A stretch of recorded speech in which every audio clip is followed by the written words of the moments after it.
Developments also now coming in. The Chief Minister, Pinarayi Vijayan, in fact, has now reached the hospital to meet the victims. As we've been pointing out, the 3 people, unfortunately, have already lost their life. 40 plus are still injured, many of them in a critical condition. Doctors and other officials saying that they're trying their best to ensure that maximum lives can be saved.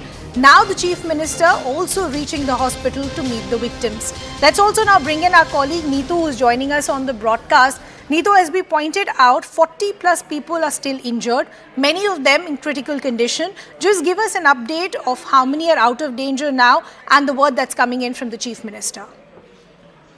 As far as casualties go, 3 people have lost their lives, including a 12-year-old child. Now, 4 people, the condition are critical. This includes the mother and brother of the 12-year-old who died. So, other than that, the conditions are not critical is what we are understanding, but still there are at least 12 people in the ICU in various hospitals. Now, the Chief Minister has reached Kalamassery. He is meeting the patients who are admitted at various hospitals, from Kalamassery Medical College to other hospitals, nearby hospitals where they have been admitted. Now, the injuries as so far, only 4 are critical is what the Health Minister has told us. About 60 people had actually sought treatment. Many have been discharged. More than 10 have been discharged is what they said. Now, as far as the investigation goes, Martin is in the police custody from last evening, and he himself went and surrendered before the police, saying that he did this, and he even handed over evidence is what we are understanding through way of sources. Neetu, we'll just request you to stay on with us. So as Neetu is pointing out that the development that is just coming is the Chief Minister Pinarayi Vijayan in fact has reached the hospital where these injured are in fact being treated. About 3 to 4 of them still in critical condition is what Neetu is reporting for us. Remember, 3 people have already lost their lives. Many others injured, many of them in critical condition, as we pointed out, post that blast that happened in Ernakulum in Kerala yesterday. Now, before we play out some other reactions and also get you the political aspect of the allegations that have been made by the BJP and others, let's break down some other crucial details in terms of what are the unanswered questions as the investigation is still on. The man that you see on the screen is Martin. He is the man who's come forward and said that I confess that I was the man behind these blasts. What were his motives? We just broke down his details, but still, unanswered question number 1 is, could Martin have made a remote control bomb all by himself? Now remember, he's gone on to tell the interrogating officials that he saw a lot of videos on YouTube and social media, and that was enough for him to make this bomb and then carry forward this attack. The other question is, where did Martin really acquire the material to assemble the bomb? We've just given you a list of the material that was used, the kind of cloth that was used to ensure that the entire convention center, in fact, could be burned down. But this still remains a mystery for those who are investigating the case, that was this a lone wolf attack or were there many others helping Martin in his sinister plan? Could Martin have assembled the bomb just with an internet tutorial, exactly what we pointed out a short while ago? The other question is, why didn't anyone raise any suspicion when Martin in fact was placing these bombs, dropping these bombs? Could he have done this so quietly that no one really noticed that something was amiss? The other question is, will the cops now go beyond the lone wolf theory in this case? As we pointed out a short while ago, our colleague Arunima, who's now managed to put some exclusive details together in terms of the material that was used, she is saying that in fact investigating officials as of now are going with the theory that this was a lone wolf attack. They don't have any other reason to believe that other people could have been involved as well.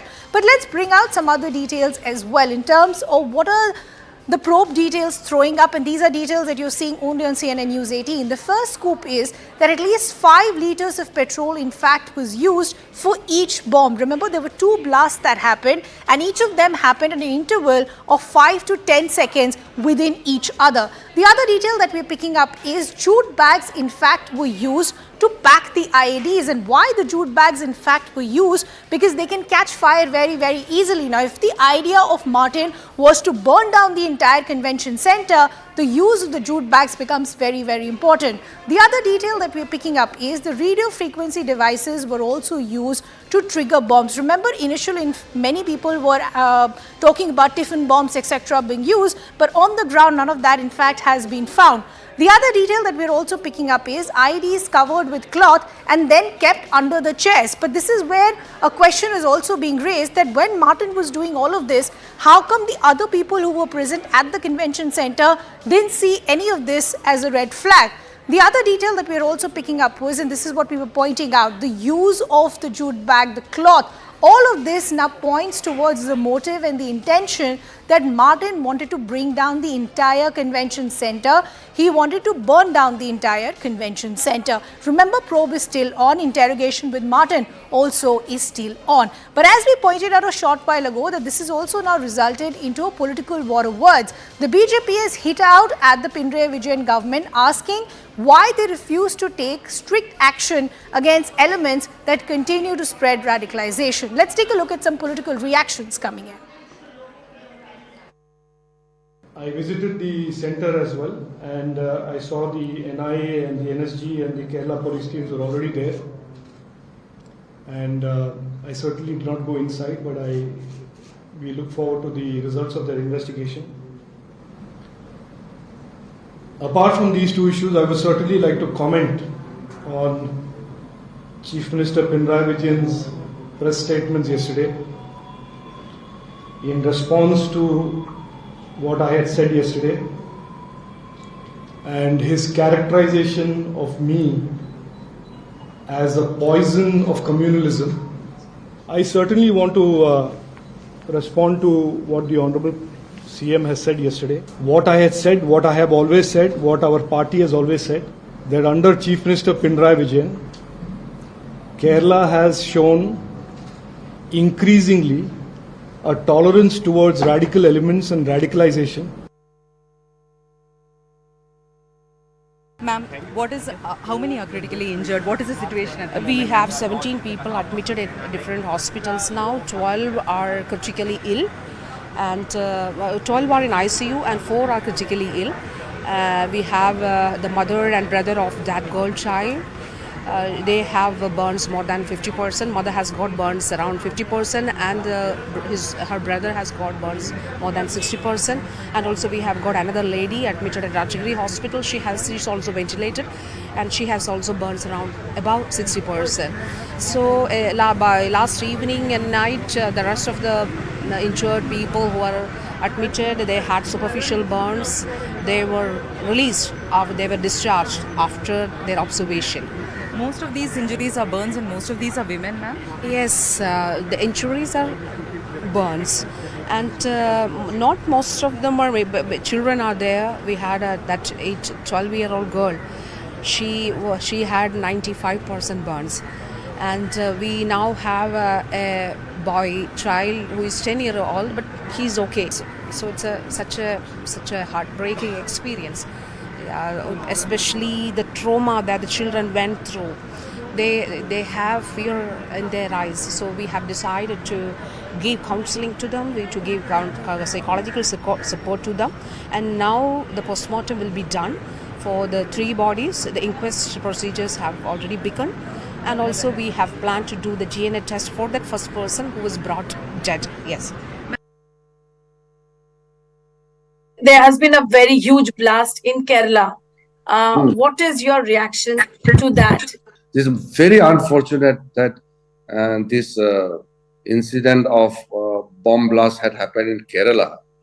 And what is more worrying is the fundamentalist and the fundamental Islamist groups are being supported by the Left Party and Congress Party in India.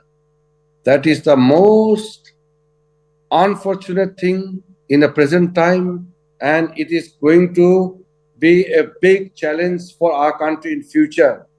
I would like to warn the Congress Party and the left parties, don't support the Islamic fundamentalist groups in India. It will bring doom for not only you, but for whole country. Don't play with the future of India. Rahul Gandhi, because Rahul Gandhi keeps going to Europe and America, and all his activities, his meetings and programs are supported, funded, and organized by the anti-India forces. Rahul Gandhi must be careful, don't play with the future of India.